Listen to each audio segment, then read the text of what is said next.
Hello, good morning, how you guys. तर आज आहे सॅटर्डे. आय थिंक आज माझा 11वा दिवस असेल व्हिडिओ पोस्ट करायचा. वाटतं तेवढं सोपं नाही आहे गोष्टी. तुम्हाला वाटतं हा फक्त बोलायचं आहे व्हिडिओवरती आणि पोस्ट करायचं आहे. नाही, जेव्हा कॅमेऱ्यासमोर होतं ना तेव्हा खरंच कधी कधी ना कळत नाही की काय बोलावं. कारण का आपण चुकून एखादी गोष्ट अशी बोलू शकतो की समोरच्याला हर्ट होईल. पण मला नाही वाटत मी कधी असं बोलली आहे. बट स्टील थोडं कॉन्शियसनेस तर असतंच प्रत्येकामध्ये. सवय नसते पण हळूहळू सवय होईल.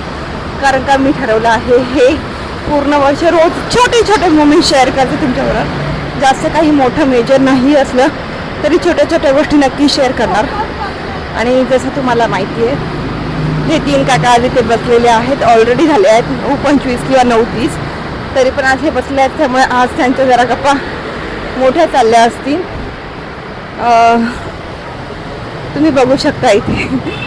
आहे ना, मस्त वाटतं असं फ्रेंड्सबरोबर भेटायला. मी माझ्या जुन्या फ्रेंड्सला खूप दिवस झाले भेटले नाही आहे. बिकॉज ऑफ सुट्टी भेटत नाही. कधी कधी घरातली कामं असतात. रिदान लहान असतात त्यांना पण टाईम द्यायचा असतो. त्यामुळे भेटणं होतच नाही आहे. ठरवलं आहे की भेटायचं लवकर, पण प्रत्येक वेळेस असं काही न होतो. कोणाचा तरी प्रॉब्लेम येतो. सो बघूया आता हा वीकेंड किंवा पुढचा वीकेंड तर अजिबात पॉसिबल नाही आहे.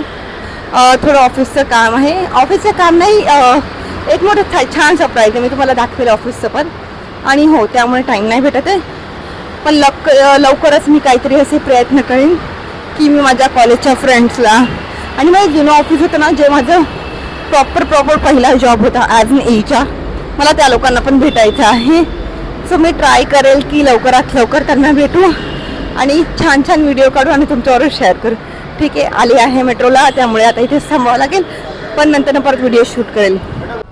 हाय गाईज, कसे आहात तुम्ही सगळे? आज सॅटर्डे आहे. मी ऑफिसमध्ये निघाले आणि मस्त वारा सुटला माझ्या ऑफिसच्या इथे. ठीक आहे, तर हां, आज दिवसभर काम होतं पण ठीक आहे, आज जास्त काम नाही झालं. अरे वा, शिट, मी किती हुशार आहे. मी माझे इम्पॉर्टंट डॉक्युमेंट ऑफिसमध्येच विसरली आणि खाली आली. म्हणजे मी एवढी हुशार आहे. कधी कधी विसरायला होतं, पण ते डॉक्युमेंट्स इम्पॉर्टंट आहे त्यामुळे आता मला परत माझ्या ऑफिसमध्ये जावं लागणार आहे. बरं झालं इथं आल्यावर मला आठवलं, नाही तर मी घरी गेले असते आणि बॅगमध्ये शोधत बसले असते, पण ते काय भेटले नसते. त्यामुळे स्टे ट्यून, मी लगेच आले. सो फायनली मी रिधानचे पेपर घेऊन खाली आली आहे बिल्डिंगच्या. नशीब मला आठवलं आणि त्याच पेपर्सवरनं आज रिधानला जरा कान उघडणी होणार आहे. कारण का त्याचे मार्क्स थोडे कमी आले आहेत. थोडे काय, खूप कमी आले आहेत, जे मला एक्सपेक्ट नव्हतं. कारण का त्याने अभ्यास खरंच खूप चांगला केला होता आणि त्याला लिहायचा खूप कंटाळा आहे ह्या मुलाला. म्हणजे मला कळत नाही मी नक्की काय करू की ज्यांनी करून हा लिहील. आणि हँडरायटिंग पण एवढा खराब काढतो की गाढवाचे पाय मांजराला आणि मांजराचे पाय कुत्र्याला असे असतात. तरी मला रोज त्याला बोलावं लागतं, रिधान नीट हँडरायटिंग काढ, छान हँडरायटिंग काढ. आणि त्या हँडरायटिंगमध्ये पण साहेबांना कर्सिव लिपी लिहायची असते. म्हणजे काय एखाद्याचं डोकं असतं मला हेच कळत नाही. आधी साधी हँडरायटिंग नीट करायची, मग कर्सिव लिपायची नाही. आम्हाला डायरेक्ट कर्सिव लिपी लिहायला शिकायचं, मग हँडरायटिंग चांगली काढणार आहे, हे त्याचं मत आहे. आता आज गेल्यावर त्याला चांगला धडा शिकवते की नाही मी, बघा. ठीक आहे, चला आता आज मी जाणार आहे माझ्या मामीकडे. मामीने जेवायला बोलवलं आहे आणि मम्मी, रिठान्या आणि पप्पा माझे गावी जाणार ते माझ्या कझिनच्या लग्नाला. त्यामुळे उद्या मी आणि रिठान बाहेर फिरायला जायचा प्लॅन करतो. आता बघूया नक्की काय फायनलाइज होते, पण टिल दॅट टाइम मी तुम्हाला अपडेट करत राहीन. ठीक आहे, स्टे ट्यून. हाय गाईज, तर मी आली आहे घाटकोपर स्टेशनला. हे घाटकोपर ईस्ट आहे आणि तुम्ही इथे बघू शकता. इथे ना खूप सारे खाण्याचे दुकान आहेत इथे. आणि ना इथे ना एक मोमोजवाला आहे, मी तुम्हाला दाखवते. ठीक आहे, काय भारी मोमोज असतात त्याच्याकडे, व्हेज आणि नॉनव्हेज. हे बघा इथे बाजूलाच लागलेलं आहे. माझा विचार चाललाय घेऊन जावं की नको, त्यामुळे आता ते कन्फ्युजन आहेच आहे. पण आता मी जर मोमोज खाल्ले तर मी घरी जाऊन पावभाजी कशी खाणार, त्यामुळे हा प्लॅन मला जरा स्किप करावा लागणार आहे.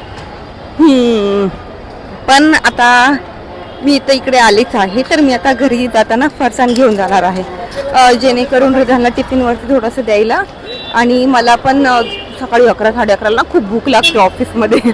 आणि हे ना आमच्या ऑफिसच्या जवळ असं खायला काही आहे नाही आहे. लाईक तुम्ही लगेच मागवू शकता. ऑफिसच्या खाली आहे एक चायवाला, त्याच्याकडे पण फक्त मॅगी भेटते, दुसरं काही भेटत नाही. आणि आमच्या ऑफिसमध्ये ना ती एक आंटी येते जी असं काय बोलतात पोहे उपमे आणि पास्ता देते.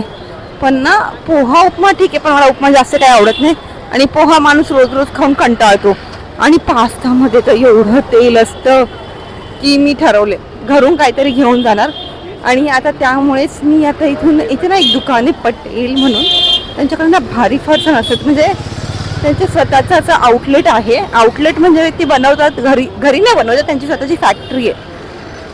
ठीक आहे, त्यांच्याकडे मस्त असं शेजवान चकली, चिवडा, लसूण फरसाण, घाटी शेव, असं खूप साऱ्या गोष्टी आहेत. तर त्या आम्ही दरवेळेस इकडून घेऊन जातो स्टेशनवरनंच, कारण का त्यांची क्वालिटी पण चांगली असते आणि ते चांगल्या गोष्टी बनवतात. म्हणजे त्यांचं खूप नाव आहे. जेव्हा मी लहान होते ना तेव्हापासून माझे आजोबा तिकडून ते फरसाण आणि ते घेऊन येतात ते. मग आज मी ते घेऊन जाणार आहे. आणि मामीकडे जाणार, कारण का येताना खूप उशीर होतो. आम्ही मामीच्या इकडून निघताना रात्री 11, 11:30, कधी कधी 12 वाजता पण निघतो. त्यामुळे तोपर्यंत दुकान उघडं राहत नाही. आता ठरवलंय की आले तर घेऊन जाईन. आणि 2 दिवस मम्मी नाही आहे तर आपलं कशाला कोण करत बसणार आहे. हा नाश्ता कर, मला करायचा नाही, मला कंटाळा येतो कधी कधी. आणि आता उद्या मी तसंही झोपणार आहे, म्हणून आता हे काय आहे ते मी रेडीमेड इकडून घेऊन जाणार आहे.